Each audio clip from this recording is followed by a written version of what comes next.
That boy really in there crying. Okay, so boom. Peach, you okay?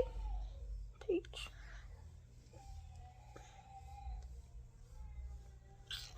Alright. This whole thing has been interesting to me for some reasons you may not expect. I will start in the year 2013. And it honestly doesn't even start with rap or Drake or Kendrick Lamar. Bradley! Jesus. It starts with me being in Chicago. So I'm from Detroit. And I gotta make this short because there's so many details. Basically, I got my degree in English and I went to Roosevelt University in Chicago to pursue a graduate degree in journalism because I wanted to become a sports journalist. And I've wanted to become a sports journalist since 1996. You know, Charles Woodson, the Wolverines, all of them days and things like that. And after the Pistons won the championship 20 years ago, 2004, I decided I wanted to go to college, get my degree in journalism and English, and then pursue a journalism career. I loved sports because I loved stories. Now, I grew up in Detroit, Michigan. Bradley! Jesus. Okay. So, where was I? 2013. Chicago sports journalism. Okay. So, in Chicago, the culture there is completely different than Detroit. And I was born and raised in the same house in a neighborhood where we, it was what it was. But going to Chicago, it's very different. When I got there, I was on the south side. I moved into an apartment on 80th and Halstead. And the first night I was there, it was a shootout. I pulled up my rental to the apartment, but I turned down the street looking for the apartment. And it was nighttime, and before you could really even see addresses, or before I could see where I was and make it clear, there was a lot of people out. A lot of people. It's a crowded city. And there was some young men in the street, and they were just in the street, like, waving their hands, like, oh, no, you want to go back, go back. I'm from Detroit. I'm not dumb. I ain't got time to be going back and forth with nobody. If the vibe ain't right, if people saying it, I'm not here to question it. So I just reversed.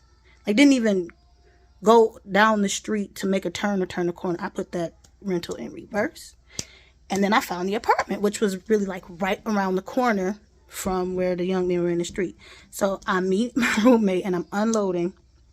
I don't know why I'm telling this story, but I was unloading my stuff from the car to move in because, I'm starting class. I'm starting grad school like in a couple days. And it was nighttime. And when I went up the stairs to her apartment with some stuff, it was a shootout. Just pop, pop, pop, pop. I'm like, okay, that must have been what the boys were saying. Because I'm like, the vibe wasn't right. I knew something was about to pop off. And so, but it wasn't just like, it wasn't. And I've been listening to gunshots my entire life, unfortunately. This was something different. And then it stopped. And like 30 seconds after it stopped, I heard sirens, which was like unheard of for me because I'm from Detroit. And when I heard the sirens, I was like, oh, okay, they must really, really be done. So then I went back. I went to the door and I was about to go back downstairs and finish unloading the truck. And my roommate was like, you going back out there? I'm like, yes, they're done. I'm going to get my stuff. So that's just to let you know the culture, where I come from, what I encountered in Chicago, and the reason I was in Chicago, sports, journalism. And again, this is going to come back to rap and Drake and Kendrick and maybe the most surprising way. But I remember eventually moving from that apartment into the dorms to be an RA, downtown Chicago, Roosevelt University. Great dormitory building. I was on the 31st floor, baby. It was nice.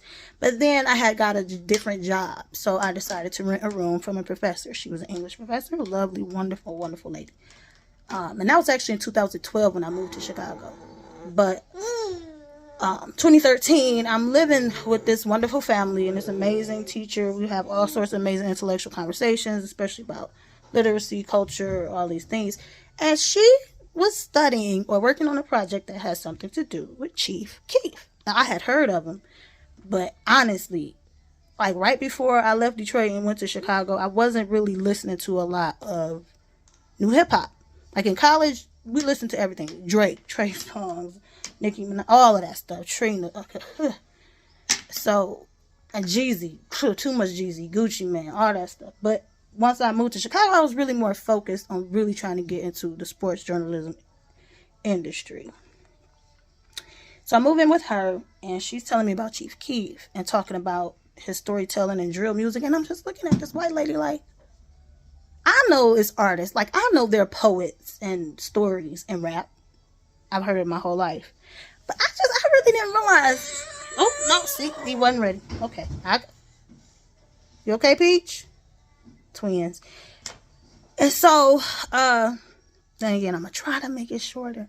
So, I was just blown away by that. But it also reminded me why stories are important, why they need to be told, especially when you do get to those people, those professors and educators who will take those stories seriously and use them to educate a whole base and respect the culture and understand it, because it would have been really easy for her to just see Chief Keef as whatever, because that boy crazy. Now, 2013, and May 7th, my mom died. So I came back to Detroit for the... You okay, Peach? Okay. Came back to Detroit for the funeral. Mother's Day weekend, 2013. And I was doing good in the journalism program. I'm going to be honest with you. Like, there was a professor there who was from Detroit. He was... I was doing good. But when my mom died, I kind of just fell off of it. And I lost sort of my interest in sports stories. And looking back, I realized I really lost... Peach! You okay? Pause. Okay, she's okay. So I gotta hurry this up.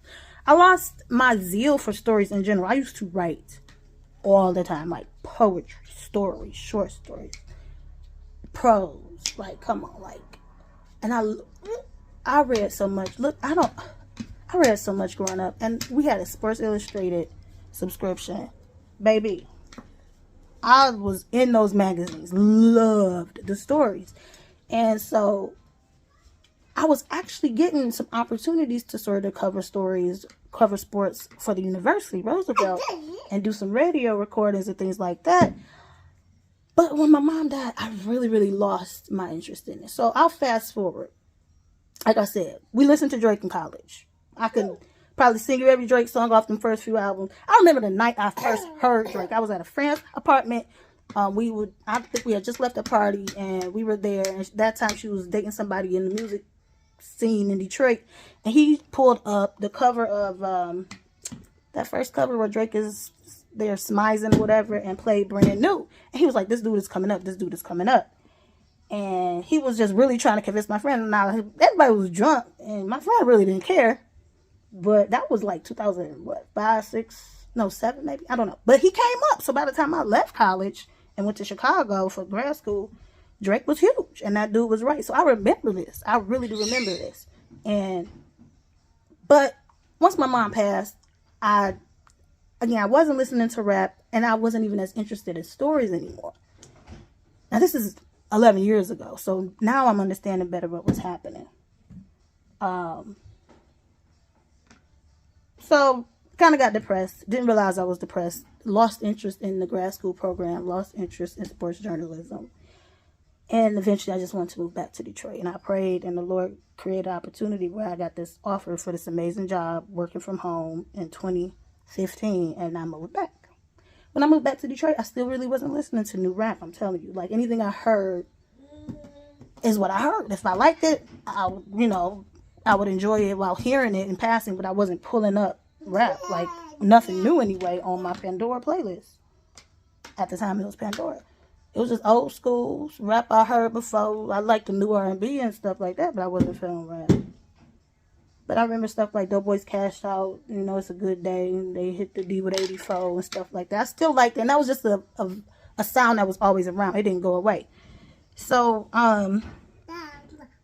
again, so time went by, and it's around maybe 2017, 18 that I started to really think about why was it that I gave up on sports journalism? Why was it that I gave up on storytelling? And I started to try to write a book. And I've written manuscripts before. But, I just was going back and forth and wasn't really feeling the passion for the stories anymore. I'm just telling you, I was not. Then Eminem came out with that album with the song Fall. I forget what year it was. And it reminded me how fun it was listening to Slim Shady when he was new. And it reminded me of why I really wasn't listening to rap no more. I didn't understand the stories. So I just didn't naturally gravitate towards the music on my own. And listening to Eminem was like, oh man, I really miss this. I miss that vibe. I miss that energy of watching, these videos and stuff in the early 2000s and late 99, the 99, 2000s. But, still wasn't really listening. Fast forward to now. Okay, so, listen. Fast forward to now. So, I remember when Drake hosted the ESPYs. I remember still watching ESPN pretty consistently, even after I gave up on sports. But I remember the last real games I watched of any sport was Kobe Bryant's last game, actually. And the game, I think the game where the Warriors set that record, the season record for wins, and Kobe went out with a splash. And it was nostalgic for me because watching the Pistons win the championship in 2004 against them was wild. I was at a playoff game during the series with the Nets. It was life-changing for me for a lot of reasons. Like I said, in 2004, that's when I decided that's what I was going to study in college. That's what I was going to pursue. I was just going to go after it. So now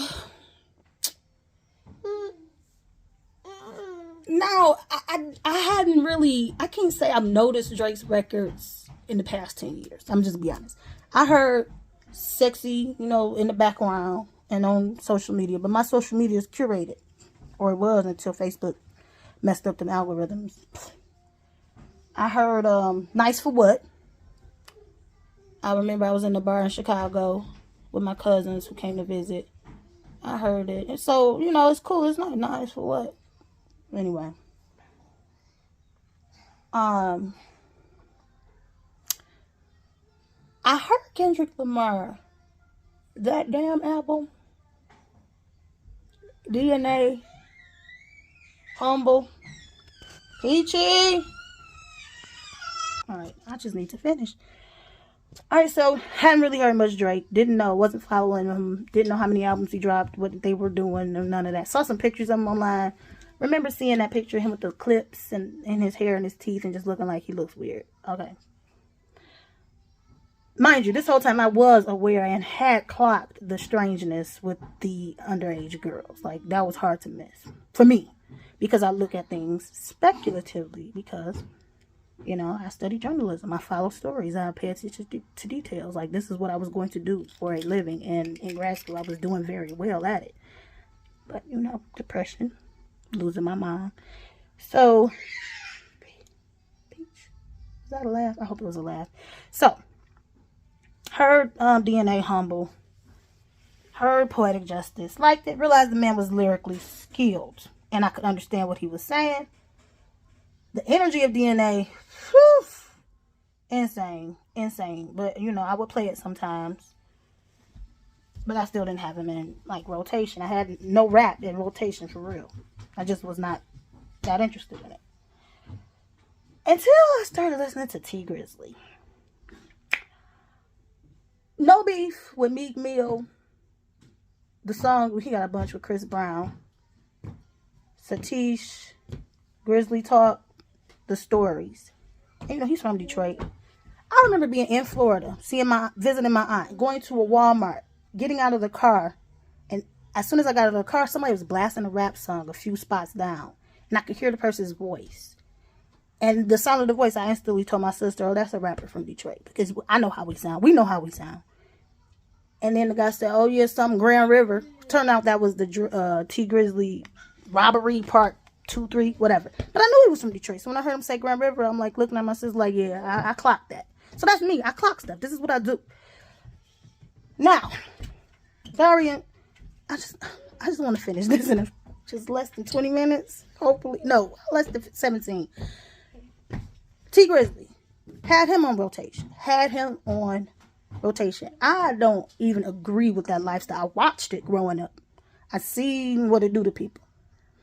But his stories made sense to me. And I understood that not everything he in his stories are necessarily factual, but there are some things that were factual. Like you said, he can't rap about some of it because he don't really do it. So I get that. I just understood it. And it was refreshing to me. And it reminded me how much I enjoy stories and how they're creatively delivered and rap in a way that I can understand and relate to. But still, I wasn't just seeking out much music. Now, I do love YouTube.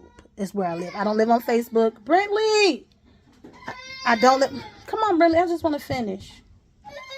I don't live on... Listen, babies. These ain't even my babies. Okay, so I'm listening to T Grizzly. Still wasn't listening to rap. Love YouTube. Occasionally we'll see stories that interest me. And I follow a lot of different things that interest me. And they were talking about this Kendrick Drake. No, I'm going to go back a little further. I was in my cousin's car with her. And she was listening to something. And I heard the beat. And I was like, what beat is this? What song is this? The beat was like crazy, infectious. And it was like that. You know, Future, Metro Boomin on the beat. And Kendrick Lamar. But that was just me responding to the beat and the energy. Didn't really listen to the words. Wasn't in the car that long. So seeing the traction of the story with the Kendrick and Drake beef maybe a week ago or so ago, I'm like, all right, let me check it out. Didn't listen to none of the songs. Was on YouTube and saw that Meet the Grants came out. And this is when I was introduced to some amazing YouTubers like Shaq and Knox and so many fantastic. All of these hip-hop reaction content makers. And they're covering this, and it helped me kind of get up to speed on what was happening. Now, I already knew Kendrick was going to win off lyrics and intelligence, and I saw somewhere he won a Pulitzer, so I knew beef-wise, Drake just didn't have the chops for real rap beef. Even though I like back-to-back, I still listen to Meek Mill's. Like, Meek Mill's No Beef, T Grizzly, I love that song. I could listen to that song 1,000 times.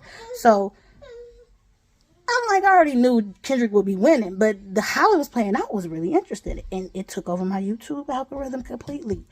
I listened to Meet the Grams straight through.